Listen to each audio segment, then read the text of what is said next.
nagmamahal sa'yo kundi silang dalawa?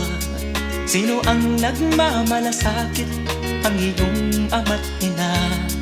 Sila ang naging daan, kaya ika'y nabubuhay sa mundo.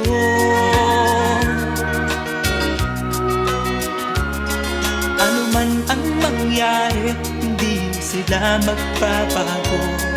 Ang mga magulang mo'y laging nagmamahal sa'yo. Kahit na nasasaktan, kahit na sila'y di mo pinapansin.